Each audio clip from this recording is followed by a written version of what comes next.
बिल्लाहि मिनश शैतानिर रजीम बिस्मिल्लाहिर रहमानिर रहीम रब्बि इश्रह ली सदरी व यस्सिर ली अमरी वहलुल उक़दतम मिन लिसानी यफ़क़हू क़ौली। अस्सलामु अलैकुम வரஹ்மத்துல்லாஹி வபரகாத்துஹு. சென்ற தாக்கரத்துல நம்ம சூரா கஸஸ் 28வது அத்தியாயத்தோட முதல் 6 வசனங்களோட தப்சீரை பார்த்தோம். இப்ப அடுத்ததாக 7வது வசனத்துல இருந்து 13 வரைக்குமான தப்சீரை இன்னைக்கு பார்க்கலாம். ஃபர்ஸ்ட் அதனுடைய தமிழாக்கம் என்ன அப்படின்றத நான் படிச்சிடுறேன், அதுக்கப்புறம் நம்ம ஸ்டார்ட் பண்ணலாம். மேலும் நாம் மூசாவின் தாயாருக்கு அறிவித்தோம், இக்குழந்தைக்கு பால் ஊட்டுவீராக. இனி அதன் உயிருக்கு ஆபத்து வரும் என்று நீர் அஞ்சினால் அதனை ஆற்றில் விட்டுவிடும்.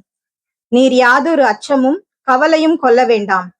சின்னமாக நாம் அவரை உம்மிடமே திரும்ப கொண்டு வந்து விடுவோம். மேலும் அவரை தூதர்களில் ஒருவராயும் ஆக்குவோம். இறுதியில் ஃபிரௌனுடைய குடும்பத்தார் அக்குழந்தையை ஆற்றிலிருந்து கண்டெடுத்தார்கள். அக்குழந்தை அவர்களுக்கு எதிரியாகவும் அவர்களின் கவலைக்கு காரணமாகவும் அமைய வேண்டும் என்பதற்காக. உண்மையில் ஃபிரௌனும் ஹாமானும் அவ்விருவருடைய படையினரும் தங்கள் திட்டத்தில் பெரிதும் தவறவிட்டிருந்தார்கள். ஃபிரௌனுடைய மனைவி அவனிடம் கூறினாள், இக்குழந்தை எனக்கும் உங்களுக்கும் கண் குளிர்ச்சியாய் உள்ளது. நீங்கள் இதனை கொன்று விடாதீர்கள். இக்குழந்தை நமக்கு பயனளிக்கலாம், அல்லது இதனை நாம் மகனாக தத்தெடுத்துக் கொள்ளலாம். அவர்கள் விளைவை உணராதிருந்தார்கள். அங்கே மூசாவுடைய தாயாரின் உள்ளம் ஏங்கி தவித்துக் கொண்டிருந்தது. நமது வாக்குறுதியின் மீது நம்பிக்கை கொள்வோரில் அவரும் ஒருவராக வேண்டும் என்பதற்காக நாம் அவருடைய உள்ளத்தை உறுதிப்படுத்தவில்லையானால் நிச்சயம் அக்குழந்தையின் ரகசியத்தை அவர் வெளிப்படுத்த முனைந்திருப்பார். அவர் அக்குழந்தையின் சகோதரியிடம் கூறினார், அதை பின்தொடர்ந்தே செல். அவ்வாறே எதிரிகள் அறிந்து கொள்ளாத வகையில் தூரத்திலிருந்து அக்குழந்தையை பார்த்து கொண்டிருந்தாள். மேலும் இதர பெண்களின் மார்பகங்களிலிருந்து பால் அருந்துவதை விட்டு முன்னரே அக்குழந்தையை தடுத்திருந்தோம். இந்நிலையை கவனித்து அச்சிறுமி கூறினாள், இக்குழந்தையை பரிபாலித்து வளர்க்கும் பொறுப்பை ஏற்றுக்கொள்ளக்கூடிய ஒரு வீட்டாரை பற்றி நான் உங்களுக்கு அறிவித்து தரட்டுமா? இவ்வாறு நாம் மூசாவை அவருடைய தாயாரிடம் திரும்ப கொண்டு வந்தோம். அவர் கண்குளிர்ந்து கவலை மறந்திருப்பதற்காகவும் அல்லாஹ்வின் வாக்குறுதி உண்மையானதென்று அறிந்து கொள்வதற்காகவும் தான். ஆயினும் மக்களில் பெரும்பாலோர் இதனை அறிவதில்லை. இதனுடைய தமிழா இந்த வசனங்களுக்கான தப்சீரை தான் நம்ம பார்க்க போறோம். இதுக்கு முன்னாடி இந்த வசனங்கள் நபி ஸல்லல்லாஹு அலைஹி வஸல்லம் அவர்களுக்கு எந்த காலகட்டத்துல இறக்கி அருளப்பட்டது அப்படின்ற அந்த சிச்சுவேஷனை நம்ம ஃபர்ஸ்ட் பார்த்துடலாம். இந்த சூரா மக்காவில இறக்கப்பட்டது. அந்த சமயத்துல குறைஷிகள் அப்ப இருந்த முஸ்லிம்களை ரொம்ப அதிகமா துன்புறுத்தக்கூடியவர்களா இருந்தாங்க. குறைஷிகள் சில முஸ்லிம்களே இருந்த காலகட்டத்துல அவங்க அவங்களுடைய கை மேலோங்கி இருந்தது. அவங்க முஸ்லிம்களை ரொம்ப துன்புறுத்துறதோ அடிக்கப்பட்டார்கள், சிறையில் அடைக்கப்பட்டார்கள், இந்த மாதிரி ரொம்ப துன்புறுத்தப்பட்டார்கள். மேலும் பிலால் இப்னு ரஹபா, அமர் இப்னு யாசிர் அவர்கள் எல்லாருமே ரொம்ப அடிக்கப்பட்டு துன்புறுத்தப்பட்டு எல்லாமே ரொம்ப கஷ்டத்துல இருந்த சமயம். நபி ஸல்லல்லாஹு அலைஹி வஸல்லம் இவர் இந்த சிச்சுவேஷனை பார்த்து ரொம்ப கவலையா இருக்காங்க.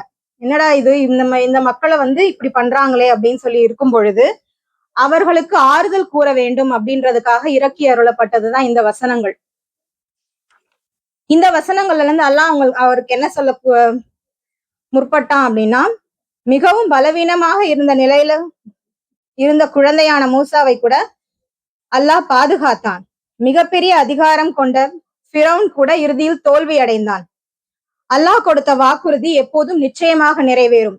இந்த விஷயங்களை நபி ஸல்லல்லாஹு அலைஹி வஸல்லம் அவர்களுக்கு தெளிவுபடுத்துவதற்காக அல்லாஹ் இந்த வசனங்களை இறக்கியறினான். இந்த விஷயங்கள் மட்டும்தான் இதுல இருக்கா? அல்லாஹ் கொடுத்த வாக்குறுதியை நிறைவேற்றினான்,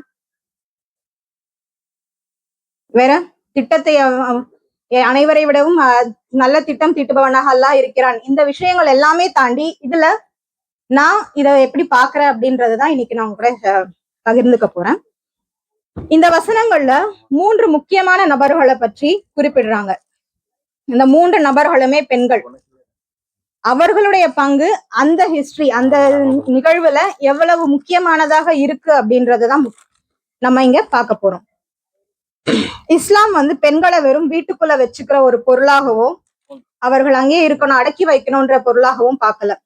சமூகத்தையும் வரலாற்றையும் மாற்ற சக்தி அவங்களுக்கு இருக்கு அப்படின்னு சொல்லி நம்புது. அவர்களை மறைமுகமா ஒரு இயக்கத்தையும் ஒரு சமூகத்தையும் காப்பாற்றக்கூடிய தலைமைகளாகவும் ஆக்கியிருக்கு. இதுல 3 நபர்கள் சொன்ன இல்லையா? முதலாவதாக மூசா நபி ஸல்லல்லாஹு மூசா அலைஹிஸ்ஸலாமுடைய தாய், இரண்டாவது அவருடைய சகோதரி, மூன்றாவது ஃபிரௌனுடைய மனைவி ஆசியா. இவங்க 3 பேரும் அந்த நிகழ்வுல அவர்களுடைய பங்கு என்ன அப்படின்றத நம்ம பார்க்கலாம். ஸோ ஃபர்ஸ்ட் ஒன் நம்ம பார்த்த மாதிரி மூசாவினுடைய தாய்.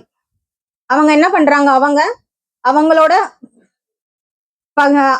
பங்கு அதுல என்னவா இருக்கு? முக்கியமா அல்லாஹ் அந்த வசனத்துல சொல்றான், நான் அவர்களுக்கு வந்து சொன்னேன், அந்த குழந்தைக்கு ஆபத்து வரும் அப்படின்னு தெரிஞ்சதுன்னா நீங்க அந்த குழந்தைய ஒரு கூடையில வச்சு ஆற்றுல விட்டுடுங்க அப்படின்னு சொல்றேன். எந்த தாய் வந்து அந்த மாதிரி செய்ய முடியும்? அது நம்ம யோசிச்சு பார்க்கணும். சோ அந்த மாதிரி சொல்லும் போது அல்லாஹ்வின் மீது உள்ள நம்பிக்கையினாலதான் அல்லாஹ் வந்து அவங்களுக்கு, நீங்க வந்து பயப்படாதீங்க, துக்கப்படாதீங்க, இந்த குழந்தைய நான் உங்ககிட்ட மறுபடியும் கொண்டு வந்து சேர்ப்பேன் அப்படின்னு சொல்லி அல்லாஹ் வந்து அவங்களுக்கு ஒரு வாக்குறுதி தரான்.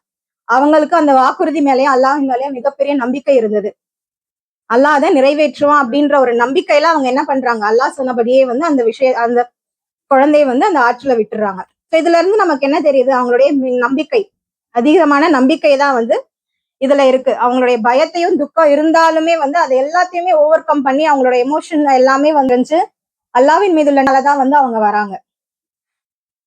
இதுல நம்ம பாக்குறது என்ன? அந்த பெண்மணியோட நம்பிக்கை, அவங்களோட லீடர்ஷிப்பா நம்ம என்ன பார்க்கலாம்?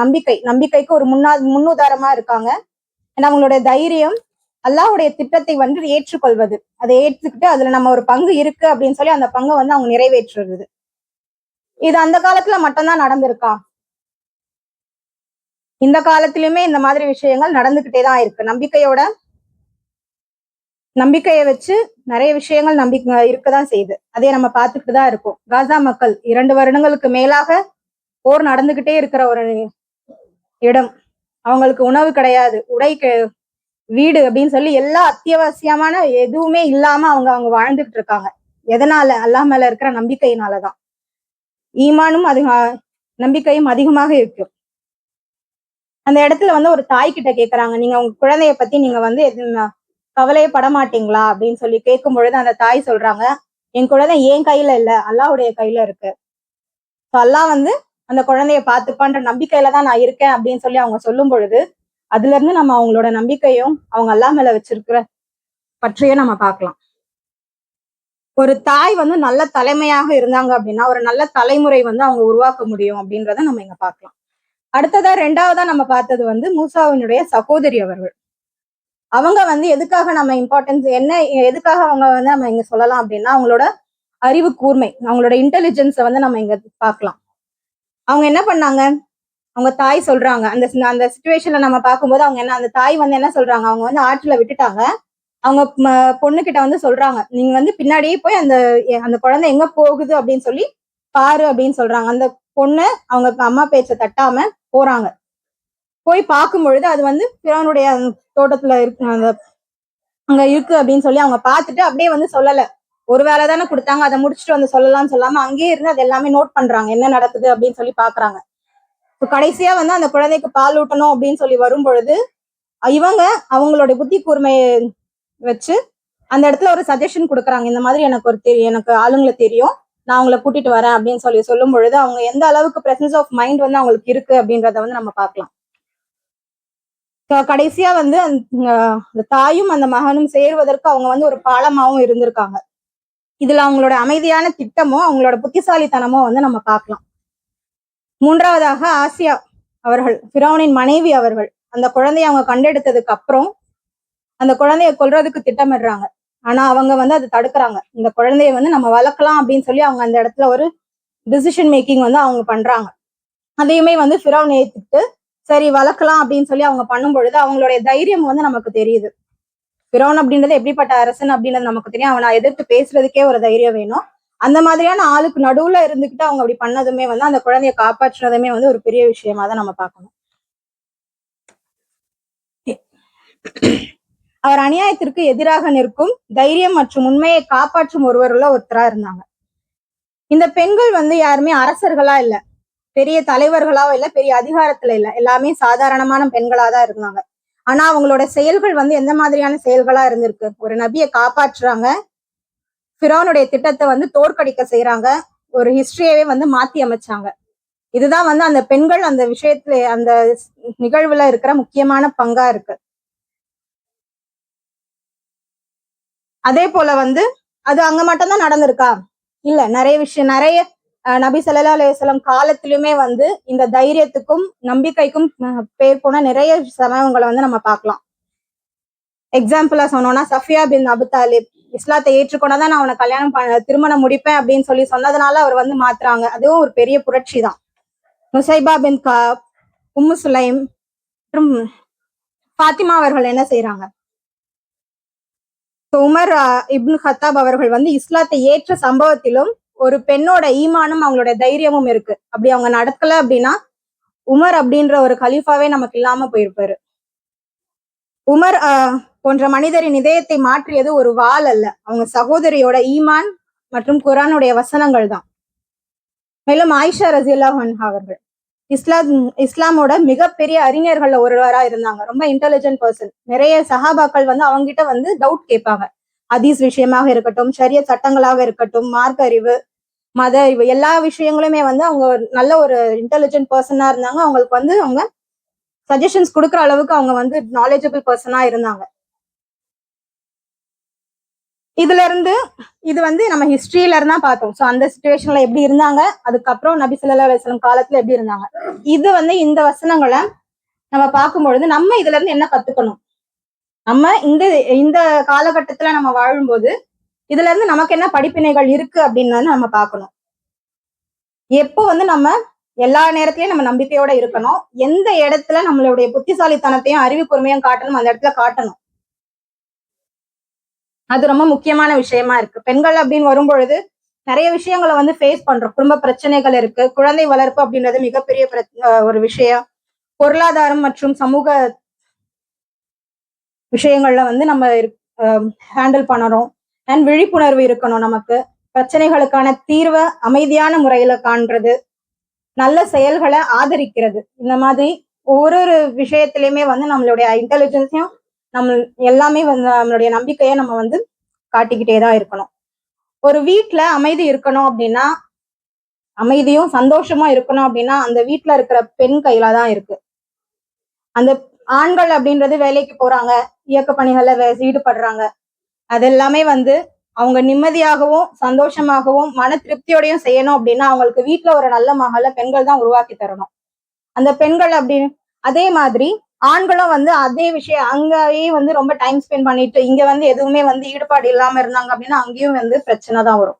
ஸோ பேலன்ஸ்டான லைஃப் வந்து வாழணும். இருந்தாலுமே வந்து இந்த விஷயங்கள்ல பெண்கள் ஒருபடி மேலே வந்து அவங்களுக்கு அவங்க சப்போர்ட் பண்றவங்களா இருக்காங்க.